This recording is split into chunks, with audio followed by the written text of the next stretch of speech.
be the one. There comes a time when a decision by a man to get into the arena has often been made by the difference between the greatness or mediocrity of a nation. That is why I am in this. The system is rigged and is broken. It is for the very few. There was a time, as you saw here, my party leader stood up from his offices in Electricity House. He was one of the most successful lawyers at the time. And he came out of his profession to risk his life to fight for the human rights liberation, second liberation, which we have today. Kenneth Stanley Jindo Matiba is another one such hero. This is not necessarily done by the people who are in politics. It takes all of us, especially the young people I see here, to say this time we are going to be involved. No matter what, it is our time, it is our lives.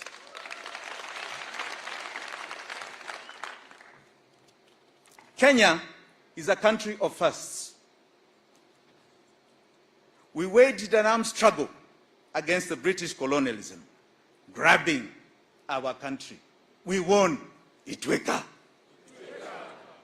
We fought single-party dictatorship. We won. Itweka. We fought in peacetime for a new progressive 2010 constitution that secured the rights and dignity of every Mwananchi in this country. We won. Itweka. Our courts, which have been in the forefront of ensuring those rights in that constitution are upheld, protecting the constitution, had a landmark ruling in 2017, where they nullified a presidential election, a first on this continent. We won. Itweka. We also have, for the young women here, kama mumesahau, the first Black African Nobel Peace Prize winner, Wangari Maathai. We won. Itweka. But Kenya is at a peril. Despite all these national milestones, repeated government failures have brought the country to its knees.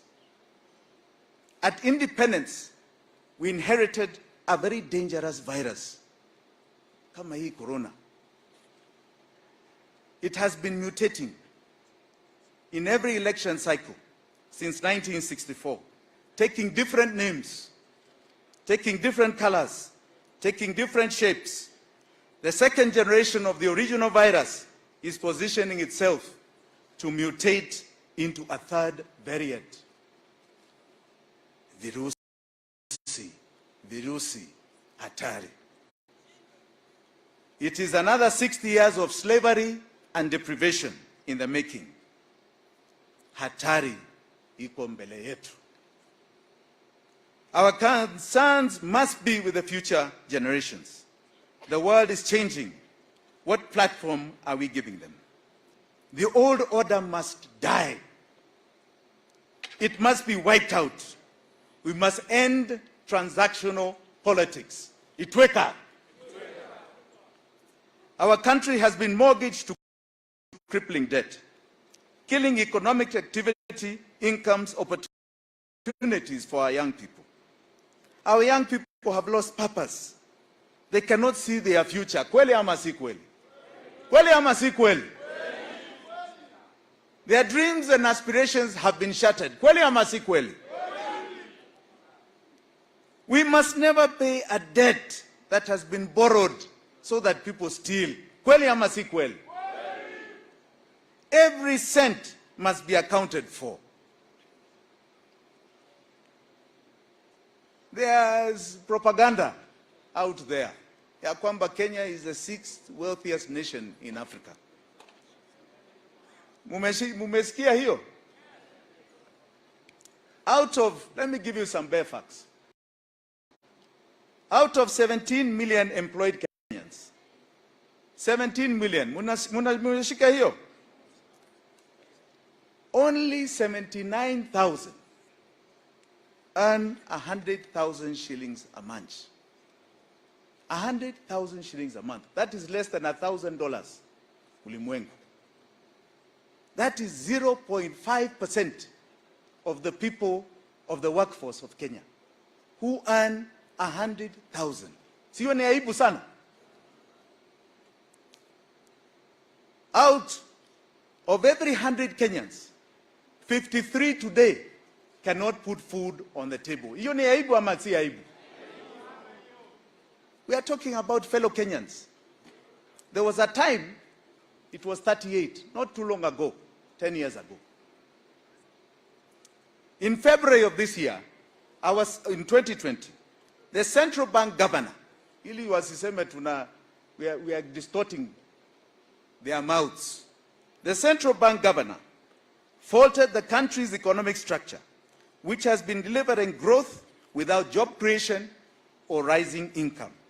Yani unaonesha GDP is rising, but the jobs and rising income do not exist. In 2020, the national census data puts unemployment rate at 39%. Yani, in figures, 5.4 million people do not have jobs. This is quoting a national socio-economic disaster. Kenyans talk about corruption. It is not corruption. This is called state capture. Itweka. Today's Business Daily ya leo inasema out of a survey of 146 countries in the world of unhappiness, yani the top being the happiest, the bottom of 146 being the unhappiest, Kenya iko 119 unhappy. Mumejaribu. 119 unhappy. Kwa nini? The biggest single reason is corruption. Corruption. State capture. The state has been taken over by economic terrorists. Washindwe. Washindwe. Washindwe. Washindwe.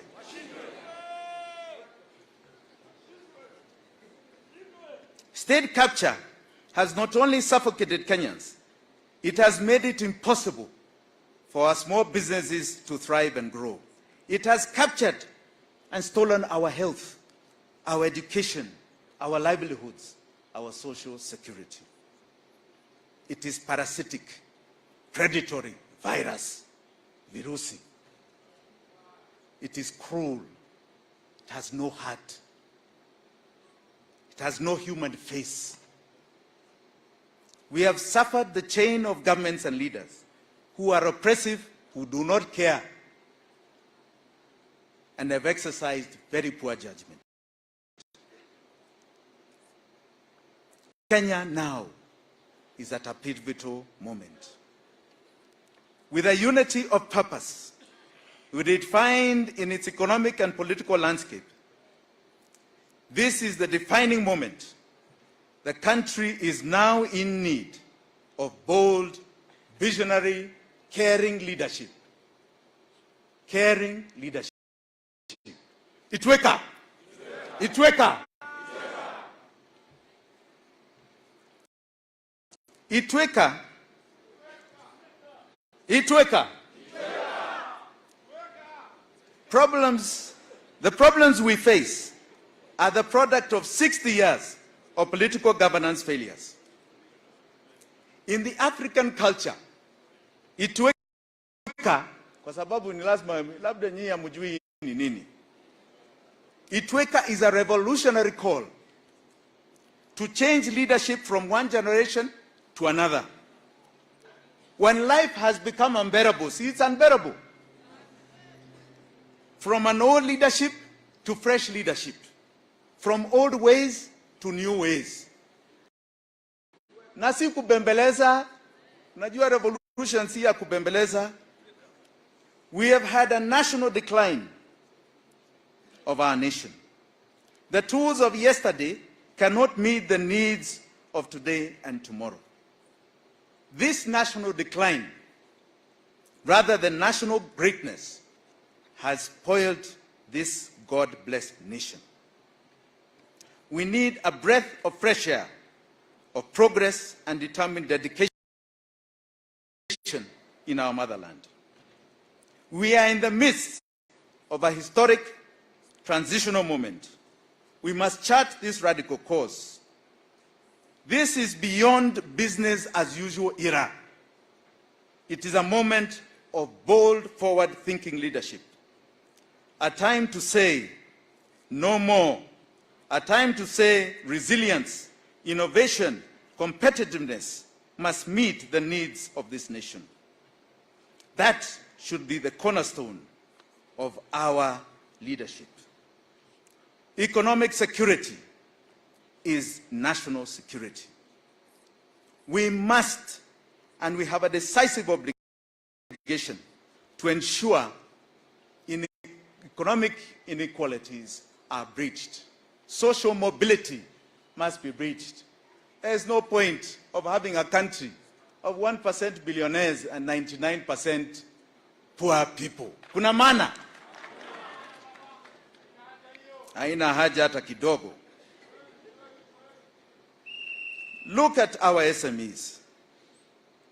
We are going to partner with the private sector to develop a conducive environment for industrial growth and investments in manufacturing. We are going to break down the cost of doing business, improve productivity, and reduce the regulatory demand that stifles the growth of SMEs. At unaambiwa, you need 1,000 licenses to start your business. This will be record-breaking. In a record-breaking period, will attract new productive investments. A lot of this we'll talk more when we come to manifesto. In agriculture, I want to just explain a little bit here about the disparities. In agriculture, agriculture contributes 34% of what we produce in this nation, GDP. Lakini ni vizuri mjue, kwa hela to the exchequer, it is only contributing 2%. 2%. Over a third of what we produce, only 2% is going to the exchequer. In contrast, manufacturing contributes 8% of GDP. Imeshuka chini. Imeshuka chini. In 2012, it was 17.5%. And contributes 17.5% of revenue. Umeshika hiyo figures? Wana Deputy President, najua huku kwenu ni majani chai. Na majani chai na chaka mjue, si mnajua ketepa? Si mnajua ketepa? Ketepa, if you go to where the Deputy President comes from, and Isaac Ruto here, Mheshimiwa, you will see the farmers, women and young people especially, picking tea all day, hata kukiwa na mvua. Hiyo ketepa chai goes through a little process in a factory hapa Kenya. Lakini what you don't know ni ya kwamba hiyo chai inaenda Ulaya. Inaenda Ulaya. Inaenda Dubai. From Dubai, it comes back in a tea bag ambao nyinyi mnanunua hapa. Na imetoka hapa. Ketepa tea that you drink, none of it is manufactured here. That is how sad this story is. Very sad. Cheap and reliable energy must be a key driver for economic productivity and competitiveness. We guarantee energy supply, green energy, competitively priced, economically friendly, and meeting a basic requirement for competitive economy. Our energy security will be focused on 4 objectives: secure, plentiful, diverse energy supply, robust, reliable infrastructure, competitive and stable energy pricing. We will aggressively pursue opportunities presented by the global decarbonization agenda, including green hydrogen and its derivatives. An efficient and effective transport system is vital for this economy, and let us get this right. Unajua kuna watu ambao they like to show, kuna showbiz mingi hapa. But I'll just give one small example. We are all in Nairobi here. There are 2 reasons why Nairobi is plagued with traffic. Big traffic problems. Moja ni serikali iko ndani katikati ya mji wa Nairobi. So government services, everybody comes in. The second ni transit, matatus. Ukitaka kutoka hapa Bomas kwenda Embakasi, you must go to the center of town, unabadilisha matatu, unashika ingine. Hapo ni kweli ama si kweli? That congestion causes that traffic. Instead of building a highway in the middle of the city, all we are going to do simply in hivi is do ring roads. Si mnajua ring roads? Ukiwa hapa, ukitaka kwenda Embakasi, you don't need to go to town, unaenda tu. Ukitaka Westlands, iko upande huu. Ring roads solve traffic problems. In China, there's a place called Shanghai. Mumeshasikia huku? Huku Shanghai, iko na watu 18 million. Hakuna jam. Hakunanga jam. 18 million. Jam ya saa 3 asubuhi na saa 6 usiku is the same. Kama kazi yako iko 15 minutes away, it is 15 minutes away, saa 3 asubuhi ama saa 6 usiku. Umeshika hiyo? Life is the same throughout the day. 18 million people. Sisi ni watu wachache hapa, 4 million. Si tunaweza? Itweka.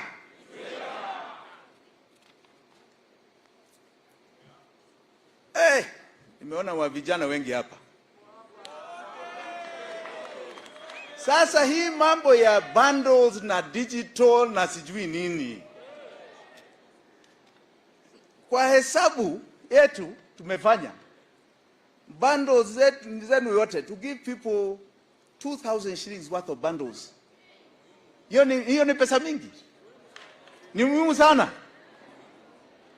That is something that is affordable by this country. Because what we want to do, unajua kuna conquest agenda, na agenda ni information. We want you to get bundles because that is where job creation, self-employment, creativity inatoka. Kweli ama si kweli? Kweli ama si kweli? We want the world to download you. Sinyi muna download the world. Munashika. Hiyo ndio conquering huku nje. Isiwe ni kitu ambao nyinyi you are being conquered all the time na information ya huku. Itweka.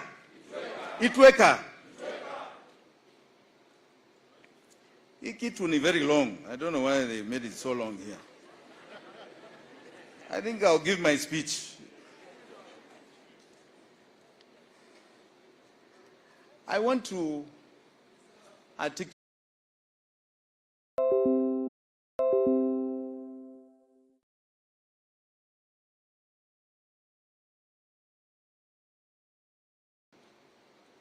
we have the potential of transforming all our young people's lives.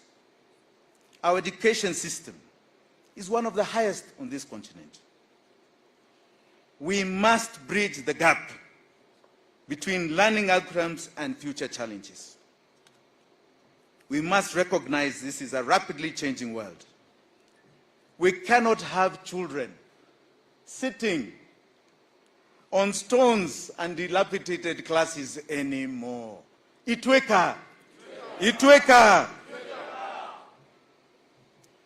To the youth and women of this country, I want to talk to you with my heart. Gender parity and good friends, what he called an earthquake moment. I want to give you the significance of the ark. The significance of the ark. We have committed that this is now the period of economic revolution. Every Kenyan must attain what is guaranteed and enshrined in Article 43 of our Constitution. Your social and economic rights guarantee the following. Amuskize, yani iko kwa katiba. It guarantees food in your stomach. It guarantees and says you have a right to education. You have a right to water and sanitation. You have a right to health. Let nobody act as though they are doing you favors kupatia hiyo nyinyi. This is not about favors. It is your right. It is your right.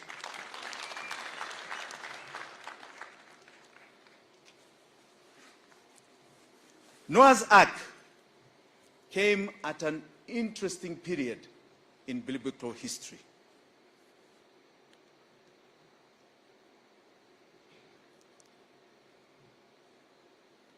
Noah was 600 years old.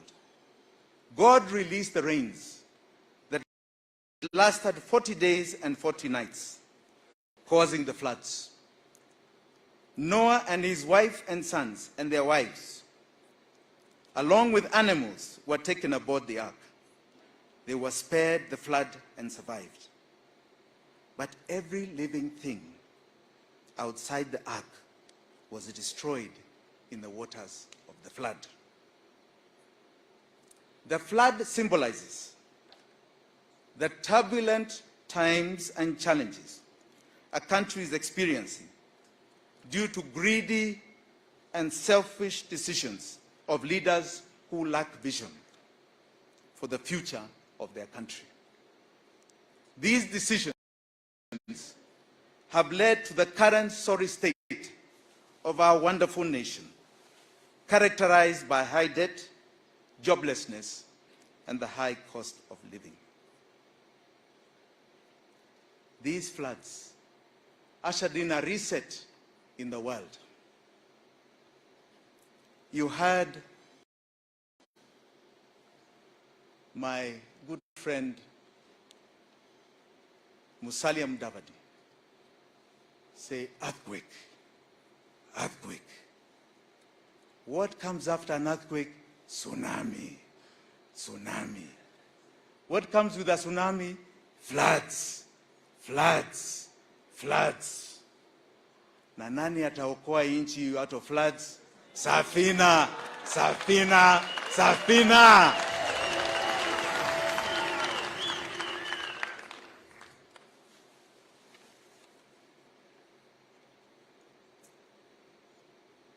Let me announce here today that those who have played a part in the destruction of the rule of law, the economy, and the livelihoods, one day will be brought to book and held accountable.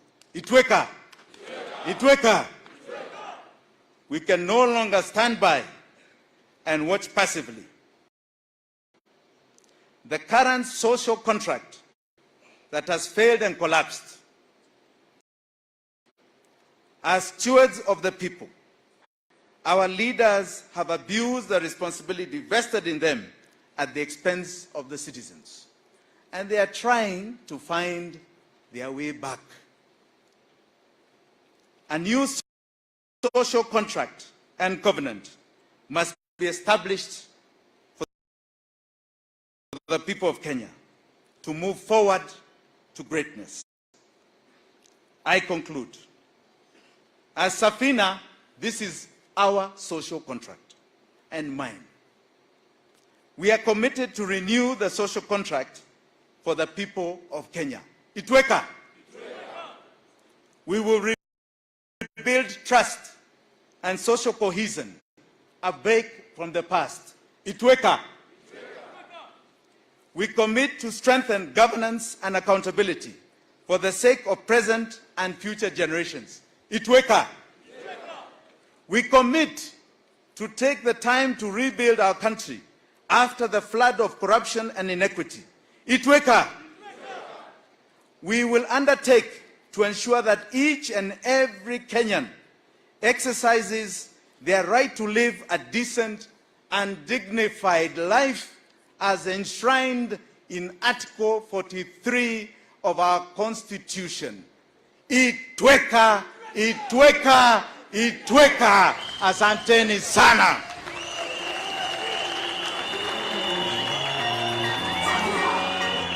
Good.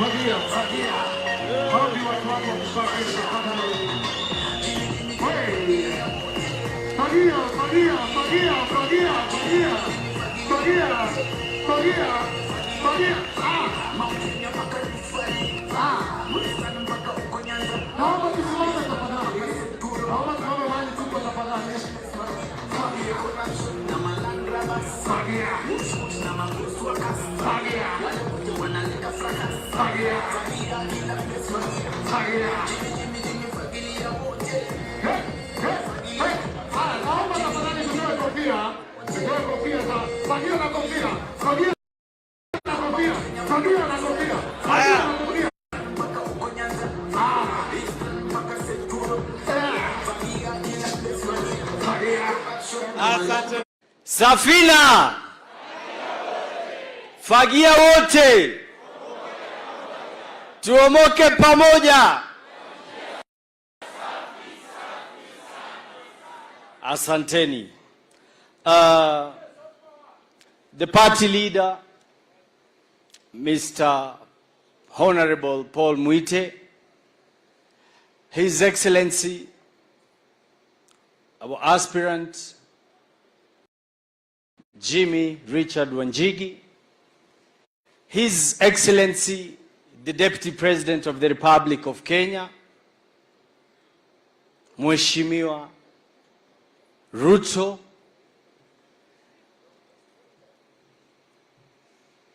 on my right, Her Excellency Nzisa Wanjigi, former Chairman and the initiator of Council of Governors and also the party leader of Chama cha Mashinani, Honorable Isaac Ruto, Mheshimiwa Gachagua, the MP of Mathira constituency, Mheshimiwa Oscar Sudi from Kapseret, Mheshimiwa Didmas Baraza from Kimilili, Mheshimiwa Kimani Ichung'wah, Member of Parliament Kikuyu, Mheshimiwa Kate Waruguru, Member of Parliament Laikipia, the Chairman, the Secretary General of Safina Party, and all the dignitaries. Hamjambo. Pamoja with the beautiful delegates and the beautiful Kenyans in the house. Hamjambo. Now I take this opportunity to welcome you and tell you that the journey to change has begun. It is said that change is inevitable. And if you cannot change, change will change you. So I want to take this opportunity to recognize also the leaders, the delegates from all the regions. Maybe we will just wave. We have leaders from the coastal region and people from coastal region here, the delegates. Asante. We have upper and lower eastern. Wako kwa nyumba. Asante. We have northeastern Kenya. Wako kwa nyumba. Na waona. We have Mount Kenya, the people of Mount Kenya. Asante, nawaona. We have the great people of Nairobi County. Asante, tunawaona. We have Western and Nyanza. Asante. Okay. Yangu yatakuwa machache. First, I will invite the leaders present. I'm sorry, I forgot to recognize the nominated Senator, Isaac Mwaura, is also in the house. Apigiwe makofi.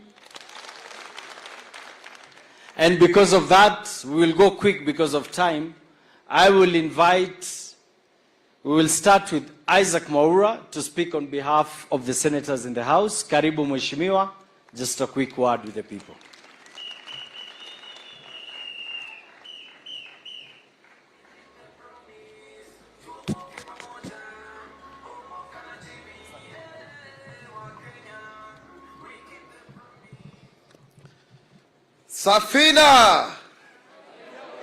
Safina, UDA. Thank you very much. The party leader, the presidential candidate of Safina Party, the Honorable Jimi Wanjigi, the Deputy President of the Republic of Kenya, William Samoei Ruto, the party leader and mentor, Paul Kibugi Mwite, and all protocols observed. I am very delighted to stand before you here today because this is very momentous. This journey to come to your NDC started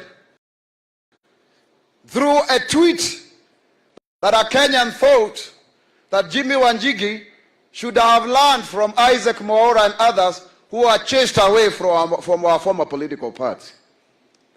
And I followed the thread, and we ended up meeting with Jimi at the NDC of UDA.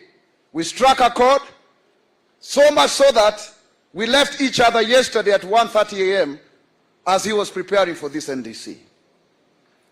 A very important note as well is for Safina Party leader Paul Kibugi Mwite, who served for 20 good years as a member of parliament for Kabete.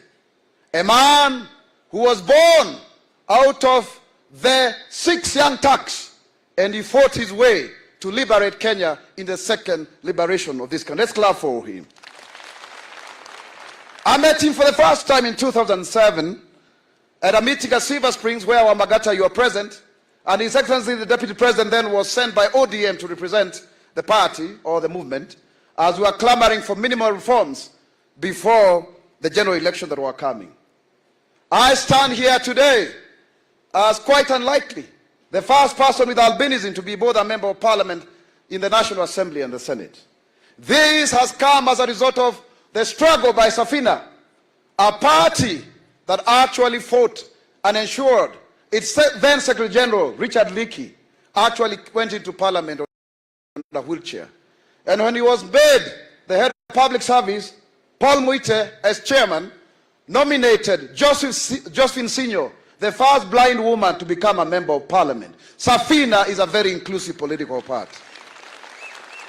It is out of fighting for the constitution that the position of those with disabilities and marginalized groups was entrenched, and that is how I got nominated in the National Assembly and now in the Senate. Safina has paid the price for the liberation of the most people who do not have the voice. But be that as it's made, today is actually Itweka.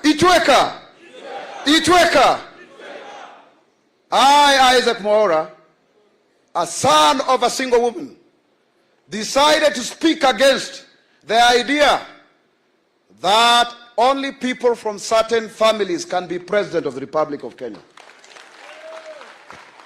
You cannot have a Kenyatta, an Odinga, a Moi, and that like that. Even you can be president of the Republic of Kenya. It is possible. So Jimi Wanjigi, your dreams are valid. As a result, just like Paul Mwite and others did, we are the new left. I paid the price. I was in court for 10 good months. I had 7 court cases. I appeared in court over 30 times.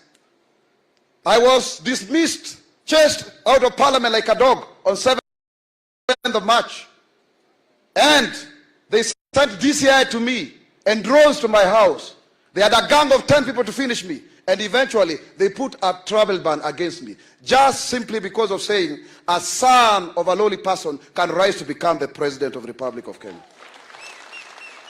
Those who did so, the handshake brothers, I forgive you. I forgive you. But the fusion of the monopoly of government and the fusion of the monopoly of opposition cannot deter Kenya from the third liberation of economic emancipation.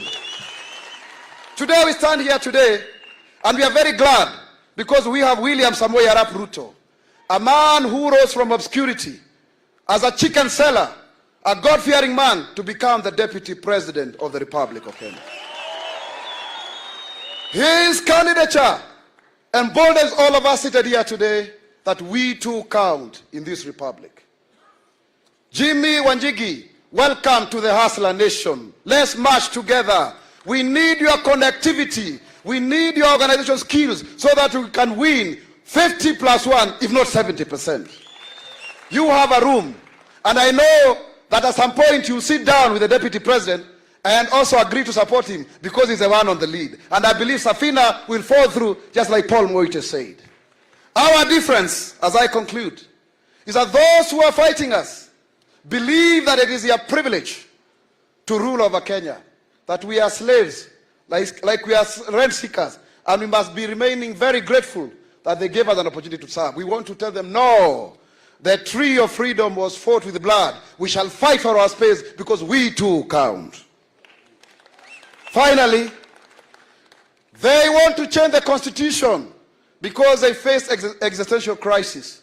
One of them was finishing 10-year term. He couldn't run again. The other one was getting too old. He's 77. Let him retire, just like Paul Mwite has left Safina to Jimi Wanjigi. They stand for the constitutional change. We stand for economic liberation. They are looking for power. We are looking for empowerment. They talk about trickle down. We are looking for bottom up so that we can empower people. Let's join together, Safina, UDA, and all like-minded, because the strength of the pack is a wolf, and the strength of the wolf is a pack. I thank you. Makofi, makofi kwa mheshimiwa. Asante, asante. Next, I want to invite the Member of Parliament of Madira constituency, Honorable Rigathi Gachagua. Karibu.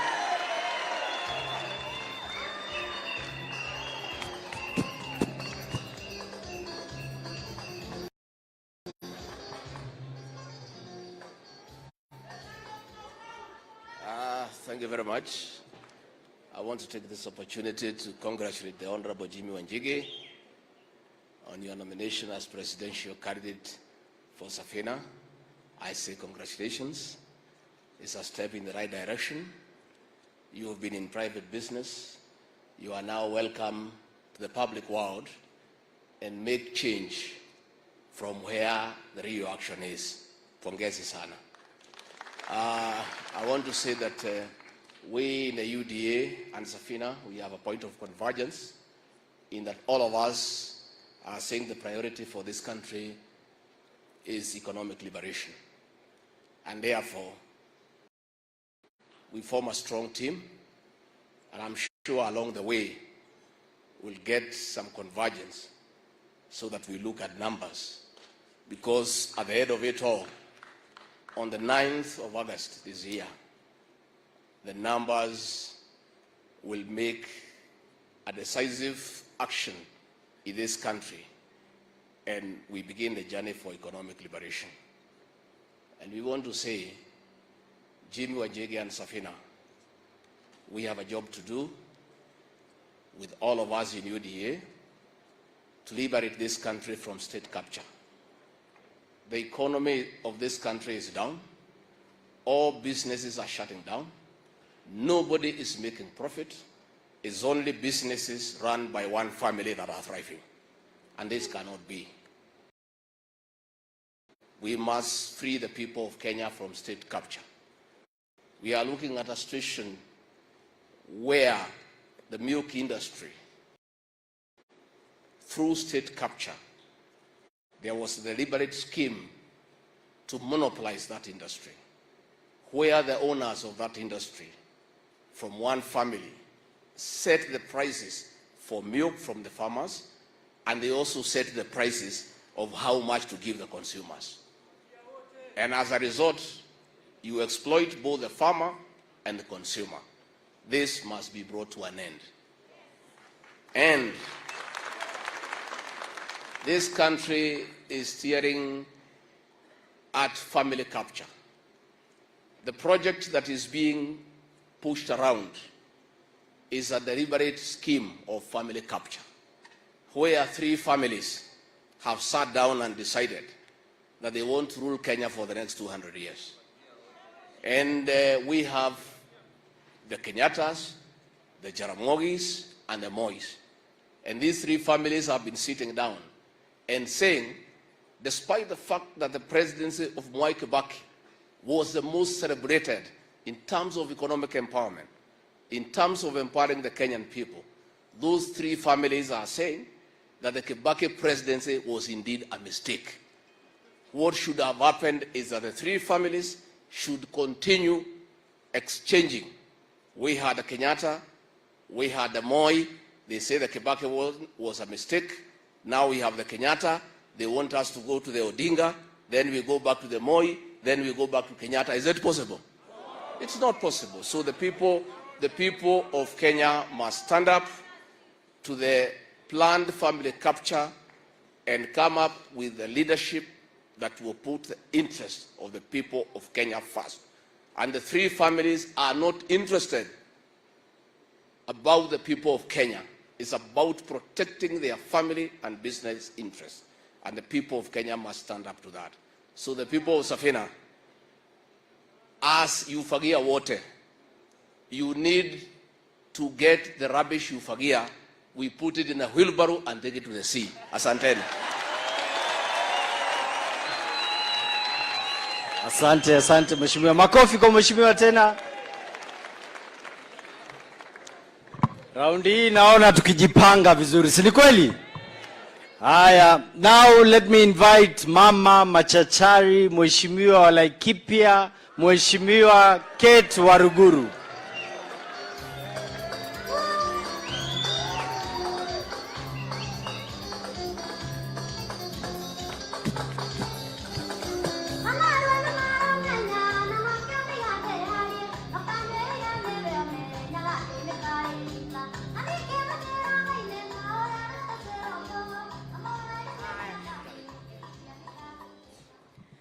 Your Excellency, my good friend Jimi Wanjigi, Mheshimiwa Paul Moiti, Senior Counsel, the Deputy President of the Republic of Kenya, Your Excellency William Samoei Ruto, delegates, hamjambo. Hamjambo tena. Allow me too to take it up from the Honorable Rigathi Gachagua to congratulate the Honorable Jimi Wanjigi on your appointment today.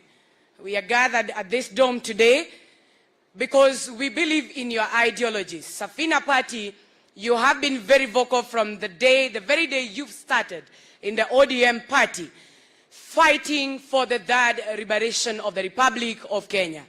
Allow me to join you today, standing here and speaking on behalf of millions of young men around the Republic of Kenya, to tell you both and the Deputy President, that we Kenyan youths, we are damn tired ya kubebwa ufara katika serikali ambayo tuko nayo. Allow me to join you in this conversation. Our forefathers fought off Mzungu. They fought for our land. They fought for education. They fought for healthcare.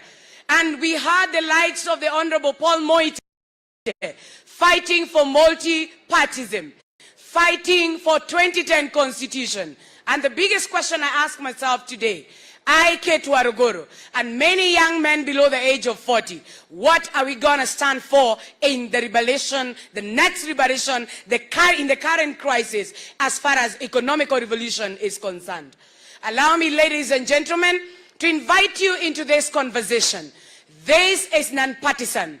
This involves every young man, regardless of the political party that you are affiliated to. We are in a Fuliza nation. We are in a country where majority of our young men do not have jobs, both formally and informally. And we are saying that it is our time. We are the majority. We and our women and our mothers. We are saying there is no change for us without us. We must be on the table. And the conversation as it goes, we are saying, we women, we young men, what do you have for us this afternoon? The Honorable Jimi Wanjigi and the Deputy President of the Republic of Kenya in the UDA party. I'm inviting all of us to walk into this journey with our heads high. We fight for our space. Majority of our young mothers who do not have jobs, who do not have vibarua, mama fua, boda boda, mama boga, hata wale wanarandaranda kule kwa mitaa. Tunasema serikali ni yetu sasa. Na wakati wa kusema hatubebewi akili ni sasa. Wakati wa kusema tumepewa mwelekeo ya kutosha. Tulikuwa kule Sagana 3, tukasikia tumeambiwa safari ndio hii, barabara ndio ile. Mimi nitamaliza kwa kusema hivi. The Honorable Jimi Wanjigi, you are very right. From the time Mzungu left this land, we have had the Odingas, we have had the Kenyatas, and we have had the Mois. When are we going to get a chance to get one of us as the President of the Republic of Kenya? When we talk in this conversation, we do not mean that we want people to be poor so that we can celebrate you. We are saying, come as you are. If you have a heart to help, you have a heart to serve, you have a heart for change. And that is why we are saying, if it is time for liberation, then we must join in. Bring like-minded people together. The same way today we have Jimi Wanjigi, we have William Samoei Ruto, and we have other great Kenyans gathered here. And we are saying, it is Itweka, Itweka, Itweka moment. Thank you very much. Asante Mheshimiwa. And because of time, I'll invite back our presidential candidate, His Excellency Jimi Richard Wanjigi, so that he can invite the other dignitaries. Karibu Mheshimiwa.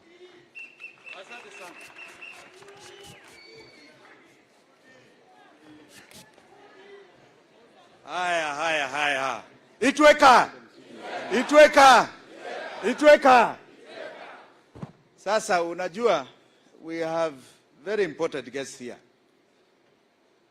And we are competing guests. My fellow competitor,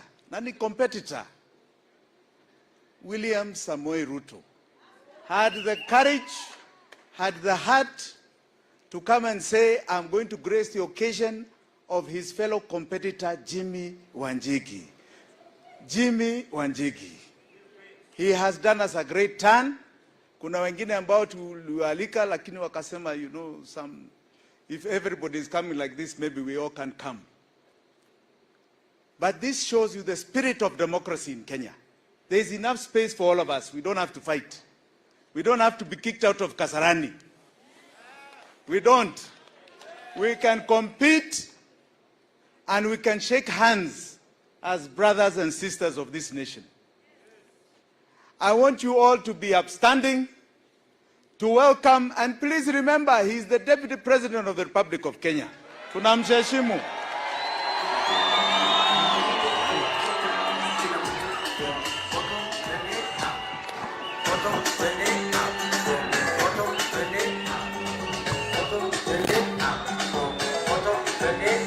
My brother,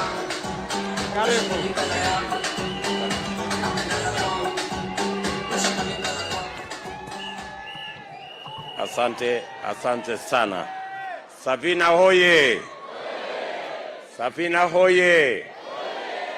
Asanteni sana. Tafadhali ketini chini. My brother Jimi Wanjigi and the Safina fraternity, I am here this afternoon to share with you this very important moment when you unveil this great Kenyan to compete in the next general election. My friend Jimi, congratulations for the honor Safina has given to you by giving you their ticket to compete in the next general election.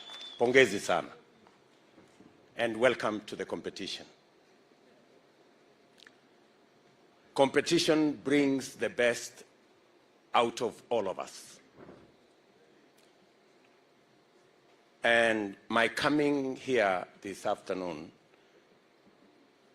is out of the realization that by competing, the best gets the opportunity to give us the way into the future. We have had challenges in the past of competitors who do not believe in democracy. But as I witnessed this occasion this afternoon, I can confirm that Safina, having made huge contribution to the democratic space in our country, you have presented a candidate that believes in democracy. I take the opportunity this afternoon to congratulate Safina as a party, because you leave a trail of democratic gains in our country. Our democratic space would not be what it is were it not for men and women who belong to this party, who purposefully made huge sacrifices so that Kenya can be truly democratic. To Safina Party, pongezi sana. Congratulations. Let me say two things, one about Jimi and one about your party leader. Your party leader, Paul Muite, when I was first elected in 1997, and I came to Parliament, I was 31 then, and I met Paul Muite in Parliament. And I remember a fundamental lesson Paul Muite taught me. He told me, young man, I see you are very enthusiastic about supporting your party. But I want to tell you, the best way to support your party is to criticize it when it goes wrong. That was a fundamental lesson to me. That you must never be a sycophant. You must never support the wrong things. Then when time comes for you to say what is right, if your party is not doing the right thing, you should stand up and say so. Thank you very much, Paul Muite. That lesson has really helped me in my political journey. Jimi Wanjigi is a great friend. I have worked with him. He has done many things for me and for our team. You remember when when we were in the UDA and NDC, I did disclose that President Uhuru Kenyatta and I, when we decided that we want to re-engineer the politics of our nation by walking away from what was standard, that this community cannot work with this community because of this reason and that reason. The only third person that was in that meeting was Jimi Wanjigi.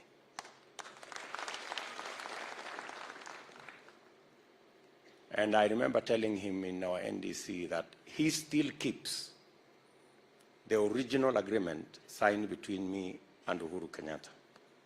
So I don't know when, Jimi, you are going to deliver that so that I can keep it as a souvenir.